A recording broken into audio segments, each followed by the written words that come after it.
So ఇప్పుడు కొంతమంది masters యొక్క ఇక్కడ ఉన్న మాస్టర్స్ యొక్క కొన్ని అనుభవాలు, కొన్ని ప్రశ్నలు తీసుకొని తర్వాత మనం అద్భుతంగా ధ్యానం చేద్దాం. ఆ తర్వాత జ్ఞానాన్ని తెలుసుకుందాం. రైట్. లక్ష్మి మేడం మాట్లాడండి. లక్ష్మి మేడం అన్మ్యూట్ చేసుకోండి.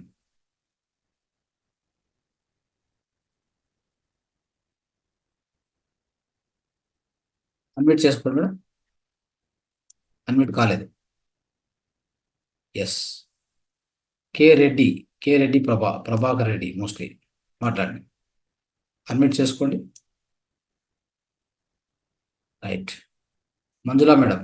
సో ఎవరెవరి పేర్లు పిలుస్తామో ఇమీడియట్గా అన్మ్యూట్ చేసుకొని మాట్లాడి టైం వేస్ట్ చేయొద్దు, సమయాన్ని వృధా చేయకూడదు. నమస్కారం మాస్టర్. సార్ నిన్న ఒక్కరోజు చేయకుంటేనే నాకు ఎలానో ఉంది సార్. ఒక్కరోజు నిన్న మెడిటేషన్ చేయలేదు, అసలు క్లాస్ వినలేదు, మెడిటేషన్ చేయలేదు. ఓకే.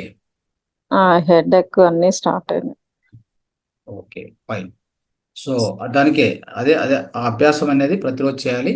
సో ఈ రోజు అంటే నిన్న కొంచెం వేరే పని ఉండి నిమజ్జనం ఉండి అక్కడ వెళ్ళాను. పర్వాలేదు అదేం ఒక రోజు మిస్ అయినా ఏం కాదు. బట్ అయితే నెక్స్ట్ డే కొంత ఒక హాఫ్ అన్ అవర్ పెంచుకోండి అంతే కదా. ఓకే. రైట్. సో మీకు ఎలా ఉంది ఇప్పుడు మీ యొక్క పర్వాలేదు సార్, అనుభవాలు? కొంచెం పెయిన్స్ తగ్గినాయి సార్, అప్పటంతా లేవు. అప్పుడు చాలా పెయిన్స్ ఉంటాయి కదా సార్. అది మెడిటేషన్ లో యోగాది మీరు పంపించారు కదా, అది కొంచెం నేను దీంట్లో హెడ్ కి బాగా పెయిన్ ఉంటుండే, అది చేసుకుంటున్నా సార్. 20 minutes చేసుకుంటా. సో ఏ ముద్ర చేసినా మీరు మినిమం ముద్రలు అంటే నాకు రావు కదా సార్, అదొక్కటే చేయగలుగుతున్నాను. అది చేస్తాను సార్. అంటే నేను పంపించిన వీడియోస్ చూస్తే మీకు ముద్రలు తెలుస్తాయి. చూస్తాను సార్, కానీ నాకు డిఫామ్ ఉంది కదా ఈ వేళ్ళది, అందుకనే చేయలేకపోయాను. అది హెడ్ ది మాత్రం దానికి మీరు వచ్చినప్పుడు ఆకుప్రెజర్ పాయింట్ చేస్తాం. పర్వాలేదు. Okay okay sir. అది నాకు ఆకుప్రెజర్ అది చూసాను కానీ అది అర్థం కాలేదు సార్. మీరు అక్కడికి వచ్చినాక డైరెక్ట్ ఇక్కడే చూస్తే మీకు అర్థమైంది. అది అర్థం కాలేదు, అందుకనే నేను చేసుకోలేను సార్. ఓకే అండి, thank you. Next Lakshmi madam మాట్లాడండి. అన్మ్యూట్ చేసుకోండి. మీ యొక్క ధ్యానం యొక్క అనుభవం చెప్పండి. ఎంతసేపు ధ్యానం చేశారు, రోజు చేస్తున్నారా చెప్పండి. వినపడం లేదు, అన్మ్యూట్ కాలేదు. నెక్స్ట్ స్వాతి మేడం చెప్పండి. స్వాతి గారు. Good evening sir. Good evening చెప్పండి. సార్ ఇవాళ వండర్ఫుల్ థింగ్ జరిగింది సార్. నాకు గణేష్ కాడికి వెళ్ళాను సార్. అందరూ ఏదో ఏదో మాట్లాడుకుంటూ ఉంటున్నారు, కానీ నేను మాత్రం చాలా ప్రశాంతంగా అసలు ఆ సిచ్యువేషన్ లో లేను, నేను ఎక్కడో ఉంటున్నా అన్న ఫీలింగ్ తో ఉన్నాను సార్. అసలు ఏంటి నాకు అర్థం కాలేదు, చాలా పీస్ఫుల్ ఉన్నా సార్. అసలు ఏంటంటే నాకు ఏం చెప్పాలో అర్థం అవట్లేదు సార్. ఎందుకు అట్లా అయింది అనే విషయం కూడా నాకు అర్థం అవట్లేదు. ఏం లేదు, ఎంప్టీనెస్ అంతే. మన లోపల ఎంప్టీనెస్ ఉంటే అలా అనిపిస్తుంది అంతే. అందరూ ఏమో చేస్తున్నారు, నాకు సంబంధం లేదు, నేను పీస్ఫుల్ గా అతన్నే చూస్తున్నా అన్న ఫీలింగ్ తోనే ఉన్నా సార్. చాలా ప్రశాంతంగా అనిపించింది, ఏ గొడవ అనిపించలేనా. ఇప్పుడు చెట్టు నిలబడి ఉంది, సైలెంట్ గా ఉంది అంటే అది బాగున్నట్ట లేదా బాగాలేనట్ట? చాలా బాగుంది సార్ నాకైతే. అంతే. అంటే చెట్టు ఎలాగో అలాగే మనమేం చేయనక్కర్లా. ఇక్కడ ప్రాబ్లం వచ్చేసి ఏం తెలుసా, ఏదో చేస్తున్నాము, నేనేదో చేస్తున్నాను, అంత నా వల్లే జరుగుతుంది, ఇదే మనం చేసే మొదటి తప్పు అదే. మనం ఏమి చేయట్లేదు, మనతో చేపించే వాళ్ళు చేపిస్తున్నారు అంతే. మనం నడిపించే వాళ్ళు, మనం తినిపించే వాళ్ళు, మనతో నిద్రపోయించే వాళ్ళు అన్నీ కూడా ఆ యొక్క పరమాత్మనే, ఆ యొక్క మనలో ఉన్నటువంటి ఆత్మనే. మనది ఏమీ లేదు, మన దేహము మైండ్ అది ఎలా చెప్తే అలా చేయాలి అంతే. కాకపోతే మన మైండ్తో మనం మన అజ్ఞానంతో కొన్ని తప్పులు చేస్తూ ఉంటాం. అవి చేయకుండా ఆపేస్తే చాలు, మిక్కిది వాళ్ళు చేస్తారు. మీతో ఎలాంటి నాటకం వేయాలో ఆల్రెడీ రచనలో ఉంది, ఆల్రెడీ రచించుంటారు. ఈరోజు మీరు గణేశం దగ్గర పోవాలి, అక్కడ నిలబడాలి, సైలెంట్గా హాయిగా అనుభవించాలి, రావాలనేది ఆల్రెడీ స్క్రిప్ట్ అయిపోయింది. మీరేం లేదు, మీ స్క్రిప్ట్ ఆల్రెడీ రెడీగా ఉంది. ఆ స్క్రిప్ట్ సార్ మీరు ప్లే చేయాలి అంతే. Okay sir. చాలా పీస్‌ఫుల్‌గా ఉంది సార్. నాకు ఈరోజు అసలు లైఫ్‌లో వండర్ మూమెంట్ అనుకోవాలి సార్. అదే చాలా బాగుంది సార్. ఈరోజు నేను మీతో ఈ మాట్లాడడం కూడా స్క్రిప్టే. ఇదేమి ఓకే. అంటే ఇదేదో కొత్తగా క్రియేట్ చేసేది ఏం లేదు. ఆల్రెడీ డన్, ఆల్రెడీ క్రియేట్ అయిపోయింది. దాన్ని నేను యాక్ట్ చేస్తున్నాను అంతే. నేను చక్కగా యాక్ట్ చేస్తే మీకు నచ్చుతుంది. చక్కగా యాక్ట్ చేయకపోతే ఏమవుతుంది? ఇతను ఏందో వేస్ట్, సరిగ్గా ఏదో మాట్లాడడు, మరి సరిగ్గా మాట్లాడు, సరిగ్గా చెప్పడు అని మీకు అనిపిస్తుందా లేదా? అలా యాక్షన్ వచ్చేసి ఏంటి? మనం ఏం చేయాలనుకున్నామో మనకి ఇచ్చిన స్క్రిప్ట్ను కరెక్ట్గా పాటించాలి. ఆ స్క్రిప్ట్ను మనం కరెక్ట్గా నెరవేర్చాలి. అంతే మనం చేయాల్సింది. Role is already fixed. ఆ రోల్ మీరు చేంజ్ చేయలేరు. మనకు ఒక యాక్సిడెంట్ కావాలనుకోండి, ఖచ్చితంగా యాక్సిడెంట్ అయ్యే అవుతుంది. అయితే ధ్యానం చేస్తూ ఉంటే ఏమైందంటే కొంత తీవ్రత తక్కువ కావచ్చు, కానీ ఖచ్చితంగా మనం ఫేస్ చేయాల్సిందే. సింటమ్స్ ఉదాహరణకు అనేవి నేను లాస్ట్ కడతాల్కి వెళ్ళాను, లాస్ట్ డిసెంబర్లో. కడతాల్లో అంతా అయిపోయింది. లాస్ట్ రోజు నేను బయలుదేరుతాను, నేను ఇంకొక సీనియర్ మాస్టర్ ఇద్దరు బెంగళూరుకు బయలుదేరుతాను. అయితే లాస్ట్లో ఏమైందంటే సమాధి దగ్గరికి వెళ్ళాను నేను. అంటే పత్రి సార్ సమాధి శక్తి స్థలం ఉంది, అక్కడ కూర్చొని ధ్యానం చేసి బయలుదేరదామని అక్కడికి వెళ్ళాం. ధ్యానం చేసి అంతా అయింది, బయటకు వచ్చాము. బయటకు వచ్చాక ఒకటి రెంటల్ కార్ తీసుకొని ఎయిర్పోర్ట్కి వెళ్తున్నాం అనమాట. పోతూ ఉంటే కొద్దిగా ఒక 3-4 కిలోమీటర్లు వెళ్ళాం. భయంకరమైన యాక్సిడెంట్. మా కారు ముందల కారును గుద్దితే, మన వెనక కారు మా కారును గుద్దితే, ఓవరాల్గా ఏంటంటే మన కారు నుజ్జునుజ్జు అయింది. నేను అలానే ఉన్నాను, సార్ అలానే ఉన్నారు.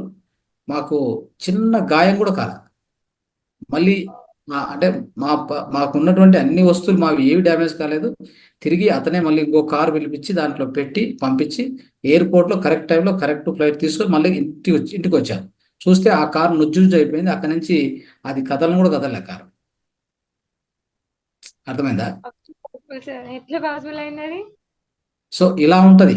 అర్థమైందా? ఇలా ఉంటుంది. సో దీన్ని మనం ఏమనుకోవాలంటే, సో మనము ఏ ఏ అంటే ఏ వలయంలో ఉన్నాం, ఎలాంటి శక్తి క్షేత్రం నుంచి మనం ఆ శక్తి, సో మన చుట్టూ మాస్టర్స్ కూడా ఉంటారు కదా. మనం ఈ మార్గంలో ఉన్నాం కాబట్టి ఆ తీవ్రత కొద్దిగా తగ్గుతుంది. అయితే యాక్సిడెంట్ అంటూ మీరు ఫేస్ చేయాలి. అలా ఉంటుంది. సో ఇది మన ఆధ్యాత్మిక జీవనం అనేది. నిజంగా ఆధ్యాత్మిక జీవనం అంటే అద్భుతమైన అద్భుతమైన జీవితమే. అయితే కొన్ని ఛాలెంజెస్ కూడా ఉంటాయి. ఆ ఛాలెంజెస్ వచ్చినప్పుడు మనము అదరకూడదు, బెదరకూడదు. స్థిత ప్రజ్ఞతో ఉండాలి. మన ముందే అంటే మనము అంటే ఎవరైనా, ఇక్కడ ఒక వ్యక్తికి చెప్తున్నాను. ఒక వ్యక్తి ముందే అతని కొడుకు చనిపోతున్నాడు. ఎస్, చూడాలి అంతే.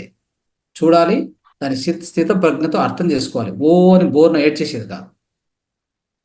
అక్కడ అయిపోయింది, అతని రోల్ అయిపోయింది. అతన్ని పంపిస్తున్నారు బయటికి, నీకెందుకు, నువ్వెవరు ఆపడానికి? అతని రోల్ అయిపోయింది, అతను ఫినిష్ చేసుకున్నాడు, వెళ్ళిపోతున్నాడు. అది పైన డైరెక్టర్ డెసిషన్, అది పరమాత్మ నిర్ణయం. అది దాని ప్రకారం జరిగేటప్పుడు నువ్వేది ఏడ్చేది? నువ్వు ఏడ్చి ఏం సాధిస్తావు? అర్థమైందా? సో ఇది స్థిత ప్రజ్ఞత. ఇది మాస్టర్కి ఉండాల్సినటువంటి లక్షణాలు. ఇవి ఒక పిరమిడ్ మాస్టర్గా మనకు ఉండవలసినటువంటి లక్షణాలు. అది గుర్తుపెట్టుకోవాలి మనం. ఏమి జరిగినా, ఏమి జరగకపోయినా, ఏమి ఉన్నా, ఏమి లేకపోయినా, తినడానికి ఉన్నా, తినడానికి లేకపోయినా, నిద్ర వచ్చినా, నిద్ర రాకపోయినా, డబ్బులున్నా, డబ్బు లేకపోయినా, ఎలాంటి పరిస్థితులైనా కానీ మన యొక్క స్థిత ప్రజ్ఞత కోల్పోకుండా ఉన్నటువంటిదే దాన్నే మాస్టరీ అంటాం. మాస్టర్కి ఉండాల్సినటువంటి లక్షణాలు అవి. Okay, right. Next Madhavi. Sir ఈ రోజు నేను మెడిటేషన్ 30 మినిట్స్ చేశాను సార్. నాకు ఒక అనుభవం ఏంటంటే సార్, నాకు ఇప్పుడు సెంటర్ లో ఏదో వచ్చినట్టు, తర్వాత బయట నుంచి నాకు ఏదో వస్తున్నట్టు అనిపించింది సార్. బయట నుంచి నాకు ఏదో ఎనర్జీ వస్తున్నట్టుగా నాకు ఆ ఫీలింగ్ వచ్చింది అంతే sir. Right, no problem. Just observe చేయండి ఇంకా ఏం జరుగుతుంది అనేది. అది నిదానంగా ఒకటొకటి మనకి అర్థమవుతూ వస్తుంది. ఓకే, మనం క్వశ్చన్ కూడా వేయచ్చు. అంటే ఎలా ఉంటుందంటే, ధ్యానంలో మనం డీప్ మెడిటేషన్లో ఉన్నప్పుడు మనకి ఏదైనా అర్థం కావాలంటే ఒక జస్ట్ ఒక థాట్ అంతే రిలీజ్ చేస్తే ఇది ఏంటి నాకు అది అర్థం చేపియండి అంటే అప్పుడు మనకు మాస్టర్స్ కూడా అది కమ్యూనికేషన్ కూడా చేస్తారు. ఆ స్థితి కూడా వస్తుంది మీకు. ఓకే, అది మీరు జస్ట్ అబ్జర్వ్ చేస్తూ ఏమేం జరుగుతుందని అబ్జర్వ్ చేస్తూ వెళ్ళాలి ముందుకంతే. దేన్ని కూడా don't take anything for granted. ఇది అవుతుంది, ఇలానే కావాలి, నిన్న నిన్న బాగా అయింది, అదే మళ్ళీ వస్తే బాగుండు. నో, అలాంటిది లేనే లేదు. రోజు రోజుకు మార్పులు ఉంటాయి, దినానికి తేడాలు వస్తూనే ఉంటాయి. నిన్న బాగా మెడిటేషన్ అయితే ఈరోజు అస్సలు చెత్తగా ఉంటుంది మెడిటేషన్, అయినా కానీ నేను యాక్సెప్ట్ చేయాలి. మీరు Yes. చెప్పినట్టు భగవంతుడు You must వస్తున్నాడు accept. రాలేదేమో అనిపించింది సార్ ఈరోజు. Mm. మీరు అన్నారు కదా, మనము ఏది ఎక్కువ ఫీల్ అవ్వకూడదు, దాన్ని వదిలేయాలి. అంతే. అలా ఫీల్ అవడం వల్ల ఈ రోజు రాలేదేమో అనిపించింది సార్. బట్ ఏదో ఎనర్జీ మట్టికి వస్తుంది సార్, బయట నుంచి నాలో వస్తున్నట్టుగా నాకు ఆ ఫీలింగ్ అయితే ఈ రోజు నేను అబ్జల్యూట్లీ కాస్మిక్ ఎనర్జీ ఖచ్చితంగా ఫీల్ అవుతుంది. ఎందుకంటే మనం ఎంటీ స్టేట్లో ఉంటాం కదా.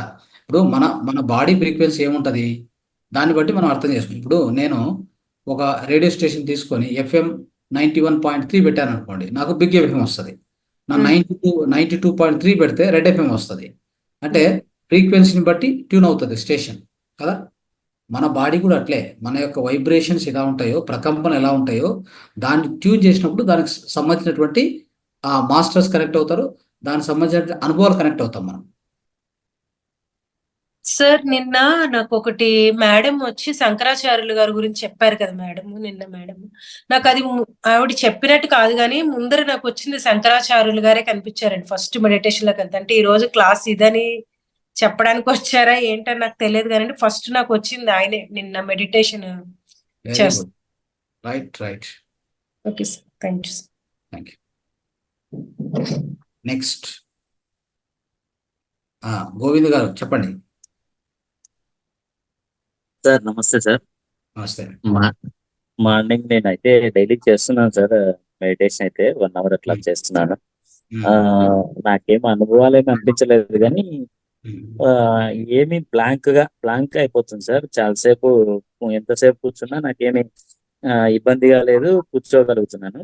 కానీ నా టైం వల్ల ఒక 1 hour ఈవినింగ్ ఒక 1/2 hour, మార్నింగ్ ఒక 1 hour కూర్చుంటాను. ఇంకా కొద్దిసేపు ఎక్కువ కూర్చోవడానికి ట్రై చేస్తాను సార్. నాకు అనుభవాలు ఏమీ లేవు సార్. అంటే ఒక లైట్ పన్నట్లు అట్లా ఉంటుందంటే ఎలాంటి అనుభవాలు అంటే స్పెసిఫిక్ గా చెప్పుకోదగిన అనుభవాలు ఏం లేవు. అనుభవాలు రావాలని కానీ చాలా ప్రశాంతంగా ఉంటుంది, బాగా నిద్ర బాగా పడుతుంది. ఇంతకుముందు నైట్ టైం ఒక 4-5 times లేచి మళ్ళీ నిద్ర పడుకునేవాడిని. ఇప్పుడు 11 తర్వాత 11:30కి అట్లా పడుకుంటే మళ్ళీ 5:15కి ఖచ్చితంగా మెలకు వస్తుంది. ఇవి బాగా నాకు బెనిఫిట్ అవుతున్నాయి సార్. మెయిన్ నిద్ర బాగా వస్తుంది, ప్రశాంతంగా ఉంది. ఎలాంటి ఇప్పటికి ఇది చాలు. ఇంకా ముందు పెరుగుతా వస్తాయి, మీరు ముందు అనుభవాలు పెరుగుతాయి, ముందు ఇంకా మీలో మార్పులు పెరుగుతాయి. కాబట్టి ఇప్పటికి ఇది ఏం జరిగింది దాన్ని యాక్సెప్ట్ చేసి దాంట్లో మీరు హ్యాపీగా ఉండండి అంతే. Okay sir. ఇది రాలేదేమో, వాళ్ళకు వస్తుంది నాకు రాలేదేమో అనేటువంటి తీసేయండి అంతే. Okay sir. Not required. Okay never compare with any other person. Okay sir. మన జర్నీ వేరే, మన యాక్టింగ్. అదే సార్, మీరు ఒకసారి క్లాస్ లో చెప్పారు కదా సార్, అందరికి సిమిలర్ ఎక్స్పీరియన్సెస్ ఏమి ఉండవు. కొంతమందికి శూన్యం కూడా ఉండిపోతుంది. నాకే చెప్పారు సార్ ఒకసారి క్లాస్ లో, మీరు నాకు ఇట్లా అనుభవాలు ఏం కలగట్లేదంటే, అనుభవాలు కలగకపోవడం కూడా మంచిదేను, ఈ అనుభవాల వెంట పరిగెత్తద్దండి. అనుభవాలు అనేవి ఏం పెద్ద మంచివి ఏం కాదు. అంటే ఒకవేళ రావచ్చు, మంచివి కావచ్చు, కానీ దానివల్ల బెనిఫిట్స్ ఏమి ఉండదు. శూన్యతను కలిగి ఉండడమే, అంటే శూన్యంలోకి వెళ్ళడమే అనేది మంచిదే అవుతుంది. దానివల్ల నాకు బెనిఫిట్స్ కూడా వస్తున్నాయి సార్. మంచి నిద్ర వస్తుంది, మైండ్ ప్రశాంతంగా ఉంటుంది, వర్క్ టెన్షన్స్ కూడా తగ్గిపోతున్నాయి. బ్యాంకింగ్ లో వర్క్ చేస్తాను నేను. బ్యాంకింగ్ లో వర్క్ చేసేటప్పుడు టెన్షన్స్ ఎక్కువ ఉంటాయి, ఆ టెన్షన్స్ కూడా బాగా మేనేజ్ చేసుకోగలుగుతున్నాను. కాబట్టి ఇలాంటివన్నీ బెనిఫిట్స్ సార్ నాకు. Wonderful. Yes, thank you sir. Vinda madam మాట్లాడండి. సార్ నమస్తే సార్. నమస్తే. అదే సార్, నేను 2 days నుంచి 4 o'clock లేస్ చేస్తున్నా సార్. అయితే మా ఫస్ట్ డే బాగానే జరిగింది. మళ్ళా నిన్ననే అది 6:30 వరకు చేసినాక నాకు తెలియకుండా నేనే నిద్రపోవడం జరిగింది సార్. రైట్. అయితే మళ్ళీ తెలియ వరకు 8 అయింది. ఇక నాకు తెలియకుండా నేను స్లీప్ లోకి వెళ్ళిపోయినా. ఇంకా మళ్ళీ నాకు తెలియ వరకు 8 అయింది. అట్లా మెడిటేషన్ చేసినాక పడుకోవచ్చు, అట్లా నిద్ర వస్తే పడుకోవచ్చా? దాంతో మన ముందు చేసిన మెడిటేషన్ ఎఫెక్ట్ ఉంటుందా పోతుందా అన్నది నాదొక డౌట్ సార్. మెడిటేషన్ ఎఫెక్ట్ ఎప్పటికీ పోదు. ఈ జన్మ కాదు, నెక్స్ట్ జన్మ కూడా ఉంటుంది. Okay okay. మీరు ఏం చేస్తారో మెడిటేషన్ లో అది ఈ జన్మకి కాదు, నెక్స్ట్ జన్మకి కూడా ఉంటుంది. అదే మీరు పొందేటువంటి శక్తి, మీరు పొందే అనుభవాలు మీకు ప్రతిరోజు కూడా చెప్పాలంటే ప్రతిరోజు కూడా పురోగతే, ఎక్కడ తిరోగతి ఉండదు. తిరోగతి అనేటువంటిది మన ఆధ్యాత్మిక ప్రయాణంలో ఎప్పుడూ ఉండదు. ఎవరైనా ఫర్ ఎగ్జాంపుల్ చెప్తాను, మీరు ధ్యానం చేశారు కాబట్టి ఇంకా మంచి పురోగతి. కొంతమంది తప్పులు చేస్తారు. తప్పులు అంటే అది చేయకూడని పని, ఇంకొకరిని బాధించడము, ఇంకొకరిని హింసించడము, ఇంకోటి ఏదో చేసేస్తారు. అది కూడా ఒక అనుభవాన్ని మిగిలిస్తుంది వాళ్ళకి. అది కూడా ఆత్మకు పురోగతి, ఆత్మకు తిరోగతి లేదు కాక లేదు. అక్కడ నేర్చుకోవడం జరుగుతుంది. ఆ యొక్క తప్పు నుంచి, తప్పు చేశాడు కానీ దాని నుంచి నేర్చుకోవడం జరుగుతుంది. సో ఆ విధంగా చూస్తే ప్రతిదీ అనుభవమే కానీ ఇది చెడు, ఇది మంచి అనేది ఏం లేదు. చెడు మంచి ఏమి ఉండదు ఆత్మకి, అన్ని అనుభవాలే, అద్భుతమైన అనుభవాలు. ప్రతి ప్రతి ప్రతి క్షణం కూడా అనుభవమే. మీరు ఏం చేసినా అనుభవమే, ఆత్మకు అనుభవమే, మీరు ఇస్తున్నది అనుభవం. Okay, right thank you sir. Right. RK Gupta గారు. ఏంది అంటే ఇప్పుడు మెడిటేషన్ శాకాహారం కాకుండా మాంసాహారం, ఎగ్ కానీ ఇన్ని సేద్ తీసుకున్నా మెడిటేషన్ కి చేయకుండా మెడిటేషన్ కి ఎటువంటి ఎఫెక్ట్ ఉంటుంది? మెడిటేషన్ అంటే మీరు చెప్పేది శాకాహారం కాకుండా మాంసాహారం తీసుకుంటూ మెడిటేషన్ చేస్తే ఎలా ఉంటుందనా? అది చెయ్యొద్దు అంటున్నారు, తినొద్దు అంటున్నారు కదా నాన్ వెజ్. చెప్పండి, దానికి వ్యత్యాసం ఏంటి? శాకాహారానికి మాంసాహారానికి వ్యత్యాసం మెడిటేషన్. రైట్. ఒకటి ఏంటంటే చూడండి, మన యొక్క ఆహారం ఎలా ఉంటుందో మన మైండ్ అలా తయారవుతుంది. ఓకే, ఎలా ఉంటుందంటే తామసిక ఆహారం, చెప్పాలంటే సాత్విక ఆహారం, రజోసిక ఆహారం, ఇవన్నీ కూడా రకరకాలు ఉంటాయి. ఏమైందంటే మనం తినే ప్రతి ఆహారం కూడా మన దేహంలో ప్రతి ఒక్క కణానికి శక్తి ఇస్తుంది. అర్థమైందా? మీరు తినే ఆహారంలో శక్తి ఒకటే ఉండదు, శక్తితో పాటు అక్కడ ఒక ఇన్ఫర్మేషన్ కూడా ఉంటుంది. మీరు అనుకుంటారు శక్తి ఒకటే ఉంటుందని. మనం శక్తి మాత్రమే దేహానికి, కణానికి, ప్రతి కణానికి ఇస్తామంటే కాదు. శక్తితో పాటు ఒక ఇన్ఫర్మేషన్ ఉంటుంది. ఏం ఇన్ఫర్మేషన్ అది అంటే వాటిని ఏమంటారంటే ప్రకంపనలు అంటాం, వైబ్రేషన్స్ అంటాం. సో ఈ వైబ్రేషన్స్ ఏంటి? మీరు ఆహారం ఎక్కడి నుంచి తీసుకొచ్చారు? ఒక జీవి చెప్పి ఆ జీవి యొక్క నెగిటివ్ వైబ్రేషన్స్ ఆ ఫుడ్ లో ఉంటాయి. అది ఇచ్చినప్పుడు ఏమిటంటే పోయేసి నేరుగా మీ యొక్క ఆ సెల్ లెవెల్కి పోయినప్పుడు అక్కడ మిమ్మల్ని డిస్కస్ చేస్తుంది. మీ యొక్క గుణాలు, మీ యొక్క లక్షణాలు, మీకు వచ్చే కోరికలు, మీకు వచ్చే ఆ యొక్క ఉద్రేకాలు, ఇవన్నీ కూడా డిఫరెంట్ గా ఉంటాయి. ఇంకొక పర్సన్ ఎవరైతే శాకాహారం తీసుకుంటుంటారో అతనిలో ఉన్నటువంటి శాంతతత్వం, ప్రేమతత్వం, ఇలాంటివన్నీ ఆ గుణాలు పెరుగుతూ పోతాయి. సాత్విక లక్షణాలు పెరుగుతాయి. ఈ రజో లక్షణాలు తర్వాత సాత్విక ఇది తామసిక లక్షణాలు పెరుగుతూ పోతాయి. ఏ వ్యక్తిలో? ఈ యొక్క మాంసాహారం తినే వ్యక్తిలో, వెల్లుల్లిపాయ తినే వ్యక్తిలో. ఇవన్నీ కూడా ఏంటంటే ఉద్రేకాలను పెంచుతాయి. మీ యొక్క సెల్ లెవెల్లో ఈ యొక్క ప్రకంపనలు అందజేయబడతాయి. శక్తి ఒకటి అందజేయబడుతుంటే తప్పది, అది ఎవరికి అర్థం కావట్లేదు. శక్తితో పాటు ప్రకంపనలు కూడా అందజేయబడతాయి అని మనం తెచ్చుకోవాలి. సో అందుకని మరి ఏం తినాలి ఫుడ్ అంటే, ఏదైతే అహింసాయుతంగా, ప్రేమయుతంగా ఒక చెట్టు ఇచ్చింది అనుకోండి, చెట్టు ఏం చేస్తుంది? 10 పండ్లు ఇస్తుంది. ఇంకా ఒక రోజు పోతే ఇంకో 10 పండ్లు ఇస్తుంది. తీసుకొని ఆయన తిన్నాయన అని ఇస్తూనే ఉంటుంది. ప్రేమపూర్వకంగా ఇస్తుంది. అది నువ్వు తెంచుకోవడం వల్ల ఏదో బాధపడితే ఇంకొక పండు ఇవ్వదుగా. అది 10 పండ్లు తెచ్చుకుంటే ఇంకా 10 పండ్లు ఎక్కువ ఇస్తూనే ఉంటుంది. మరి అదే మీరు ఒక జీవిని తీసుకోండి, ఒక కాలు ఇరగొడితే ఇంకో కాలు ఇరగొట్టని మీ దగ్గరకు వస్తుందా? రాదు. అది భయపడి మీ నుంచి పారిపోతుంది, మీ నుంచి ఎప్పుడెప్పుడు తప్పించుకొని పోవాలరా నాయనా అని చెప్పి చూస్తూ ఉంటుంది. అయితే అవును. మనం గట్టిగా గొలుసేసి కట్టించుంటాగా, ఆ, అది తప్పించుకోలేదు. ఉమ్, మన యొక్క ఈ యొక్క అజ్ఞానానికి అది బలి అయిపోతుంది. అది మన ఉమ్, యొక్క మూర్ఖత్వానికి బలి అయ్యి దాని యొక్క జీవితాన్ని కూడా కోల్పోతుంది. ఉమ్, అది మాంసాహారం యొక్క లక్షణాలు. అంటే మాంసాహారం మన యొక్క మన ఉమ్, యొక్క జీవితంలో మన యొక్క మన లోపల ఉన్నటువంటి మన లక్షణాలు ఏ విధంగా ప్రభావితం చేస్తుందంటే ఈ విధంగా ప్రభావితం చేస్తుంది. ఓకే. ఇది మనము మన యొక్క ఉమ్, అంటే మన లక్షణాలు ఏ విధంగా ప్రభావితం చేయడం గురించి మీకు చెప్పాను. దీనికంటే ఉమ్, ఇంకా ఎక్కువ కూడా ఉంది దీని గురించి చెప్పాలంటే. సో దీని ఉమ్, గురించి చెప్పాలంటే ఇంకా ఎక్కువగా కూడా మనం తెలుసుకోవాలి. అదేంటంటే మనం ఉమ్, తినే ఆహారం, ఓకే, ఉమ్, మాంసాహారం, పాపాహారం, ఉమ్, ఉమ్, శాకాహారం, మానవ ఆహారం ఉమ్, అని చెప్తాం మనం. ఎందుకంటే ఉమ్, ఏదైనా ఒక కర్మ, అంటే ఉమ్, చేస్తున్నటువంటి కర్మ మనం నెగిటివ్ కర్మ చేసి, అంటే ఉమ్, నువ్వు జీవిని చంపుతున్నావు అంటే దానికి హింస అనేది ఇచ్చి ఆహారం ఉమ్, తింటే మనకి ఉమ్, ఎంతవరకు మంచిది అవుతుంది? ఖచ్చితంగా ఆ హింస మనం కూడా అనుభవించాల్సి వస్తుంది. అంటే దానికి ఏమంటారంటే అవును. కర్మ సిద్ధాంతము అంటాం. కర్మ కర్మ సిద్ధాంతం ఏం సిద్ధాంతం. చెప్తుందంటే మనం చేసింది ఉమ్, మనం ఏం చేస్తే తిరిగి వస్తుంది. ఉమ్, ఒక బాల్ మనం గట్టిగా విసిరామనుకో, ఆ బాల్ మళ్ళీ ఉమ్, తిరిగి అంతే స్పీడ్తో వెనక్కి వస్తుంది మళ్ళీ. అవునవును. అలానే మనం చేసే ఈ యొక్క ఉమ్, చెడు కర్మలు అదే విధంగా ఆ చెడు ఫలితాలు మన జీవితంలో తీసుకొస్తాయి. ఉమ్, ఉమ్, ఓకే. కాబట్టి ఇవి ఇంకా చాలా ఉన్నాయి, ఇంకా చెప్పుకుంటూ పోతే ఇంకా చాలా ఉమ్, ఉన్నాయి. దానికి మాంసాహారం తినకపోవడానికి కారణాలు ఇవ్వాలంటే, ఒకటి ఉమ్, ఆహారపరంగా కానీ, అంటే ఫిజికల్ అంటే భౌతిక కారణాలు, తర్వాత ఉమ్, ఈ యొక్క ఆధ్యాత్మిక కారణాలు, ఇంకా ఉమ్, చెప్పాలంటే ఈ యొక్క పరిసరాలకు సంబంధించిన కారణాలు కూడా ఉన్నాయి చాలా. ఉమ్, పరిసరానికి అంటే మన యొక్క పర్యావరణానికి ఏ విధంగా హాని అవుతుంది అని. ఉమ్, మాంసాహారం అంటే, అది కూడా ఒక పెద్ద థియరీ. అదంతా కూడా సపరేట్ సబ్జెక్ట్ లో మనం ఇంకో అదే క్లాస్ సబ్జెక్ట్. కావాలంటే. రైట్. నెక్స్ట్. రైట్.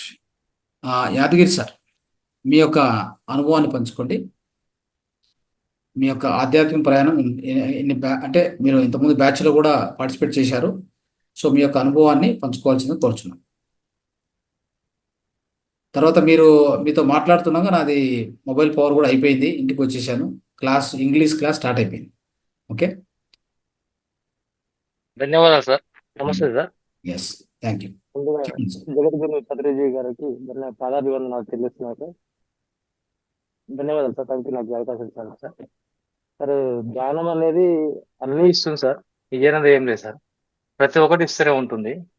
నాకు యాక్చువల్గా ఏంటంటే నేను ధ్యానం రావడానికి మెయిన్ రీజన్స్ ఏంటంటే నాకు ఎసిడిక్ ప్రాబ్లమ్స్ ఉండే. ఎసిడిక్ ప్రాబ్లమ్స్ వల్ల మా కొలీగ్స్ కొంతమంది దాదాపు 1 year 2 years నుంచి అంత కథం నుంచి చేస్తున్నారు. సో వాళ్ళు కూడా ఇట్లా ధ్యానం చేస్తే తగ్గుతుంది మంచిగా అవుతుంది అయితే నేను ఫస్ట్ నమ్మలేకుండా ఉండే, సర్లే చూద్దాంలే అన్నట్టుగా ఒక 3-4 days చేశాను. కొంచెం డిఫరెంట్ ఉంది, మళ్ళీ టైం దొరకక వదిలేశాను. మళ్ళీ అదే విధంగా ఉండి మన శివ సార్ బ్యాచ్ లో ఒకసారి జాయిన్ అయ్యాను సార్, దాదాపుగా గత 1 year బ్యాక్. జాయిన్ అయిన తర్వాత కంటిన్యూషన్ 21 days ప్రోగ్రామ్ చేశాను. ఒక 1 week లో డిఫరెన్స్ అనేది నాకు తెలిసింది. అంతకుముందుకు నాకున్న ఎసిడిక్ ప్రాబ్లమ్స్ వల్ల లైట్ గా అల్సర్స్ ఫామ్ అవుతుందని చెప్పారు. నాకు ఏజ్ హాస్పిటల్ కూడా వెళ్ళాను. వాళ్ళు కూడా చూశారు లోపల ఎండోస్కోప్ వేశారు, ఎల్డోస్కోప్ వేసి టెస్ట్ చేశారు. లోపల ఇన్ఫెక్షన్స్ ఉన్నాయి, బ్యాక్టీరియా ఇన్ఫెక్షన్స్ ఉన్నాయి, అవి తగ్గాలంటే మెడిసిన్స్ వాడాలి అని చెప్పేసి పోయినప్పుడల్లా ఒక 25,000-30,000 టెస్టులు చేయడము, ఒక 4 టాబ్లెట్స్ రాయడము, పంపించడం చేసేవాళ్ళు. చేసేస్తే నాగేశ్వర రెడ్డి గారి దగ్గరికి వెళ్ళాను నేను అపార్ట్మెంట్ తీసుకొని.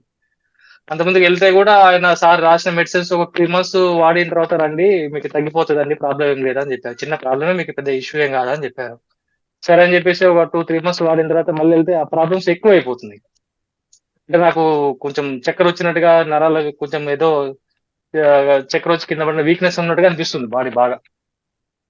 అదే అంతకుముందు అసలు టాబ్లెట్స్ వేసుకోకపోతే బాగుండే, ఇది వేసుకున్నాక ఇంకా నాకు లో స్టమక్లో ఇంకా ఎక్కువ ప్రాబ్లం అనిపిస్తుంది, ఇరిటేషన్ ఎక్కువ ఉంది, ప్రాబ్లమ్స్ ఎక్కువ అవుతుందని చెప్పేసి మళ్ళీ ఒక 2 months 3 months తర్వాత మళ్ళీ వెళ్ళాను. మళ్ళీ ఎండోస్కోప్ అన్ని టెస్టులు అన్ని చేసి ఒక 10-15 టెస్టులు చేసేసి మళ్ళీ ఒక 30,000-40,000 బిల్ చేసి మళ్ళీ ఒక 4-5 మెడిసిన్స్ రాశారు. రాసినప్పుడు నేను చెప్పాను, సార్ నాకు ఇది ప్రాబ్లం ఎక్కువ అవుతుంది, మీరు ఇచ్చిన మెడిసిన్స్ నాకేం పని చేయట్లేదు, నాకు ఉన్న ప్రాబ్లం కంటే ఇంకా ఎక్కువ అనిపిస్తుంది సార్ ఇది వాడుతుంటే. అంటే సరే డోస్ తగ్గించి రాయండి అని చెప్పి వాళ్ళు అస్టెండ్ చెప్పారు. డోస్ తగ్గించేసి రాశారు. రాసిన తర్వాత మళ్ళీ వాడాను, నాకు 2 months వాడాను. మళ్ళీ వాడిన తర్వాత ప్రాబ్లం సేమ్ ఉంది, ఏం అనిపిస్తలేదు.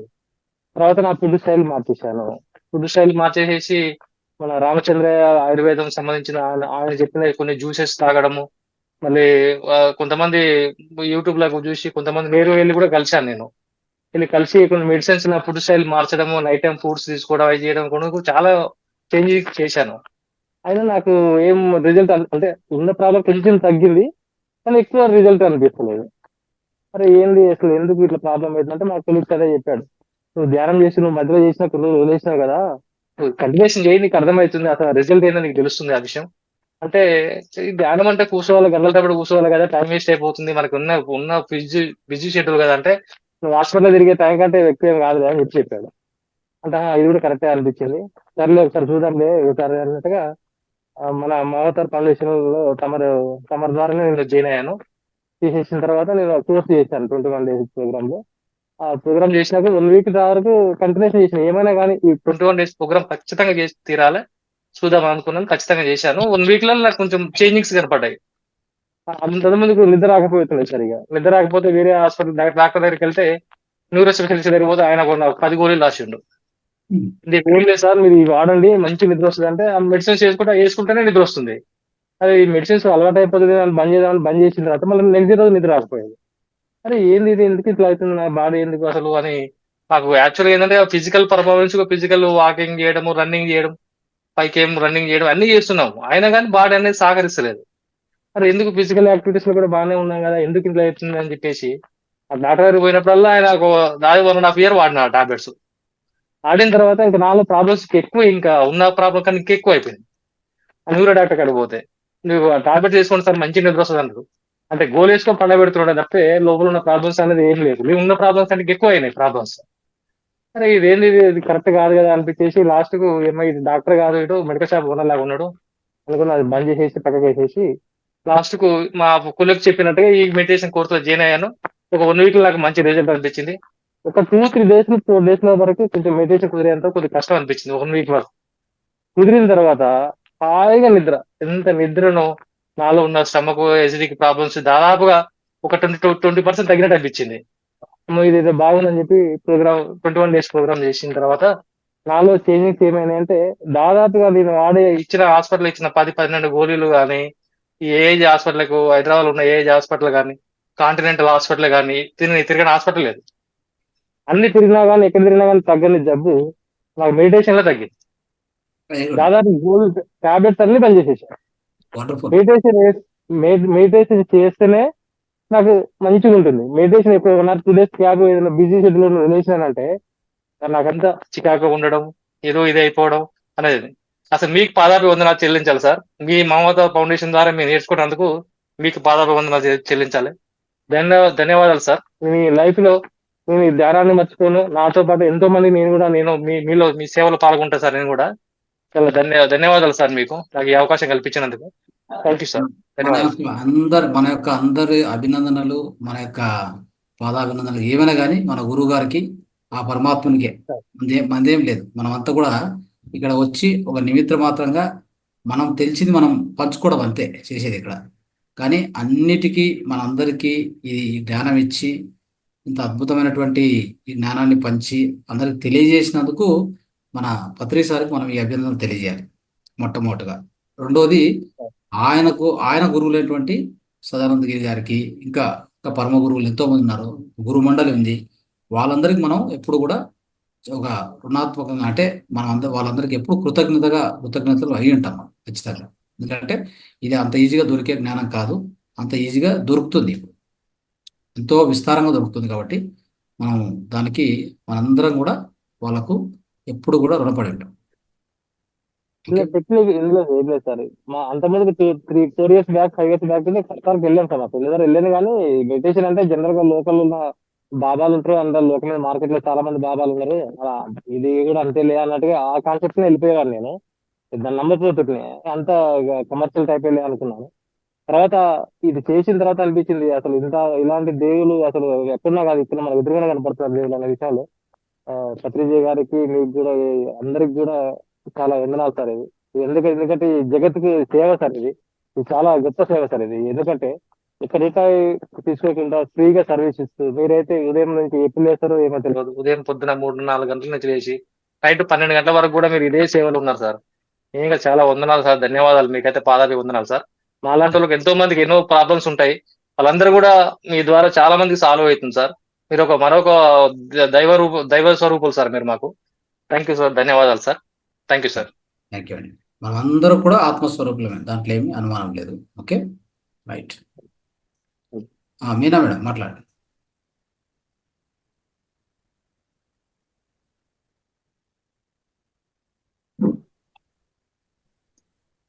నమస్తే సార్, అందరికీ నమస్కారం.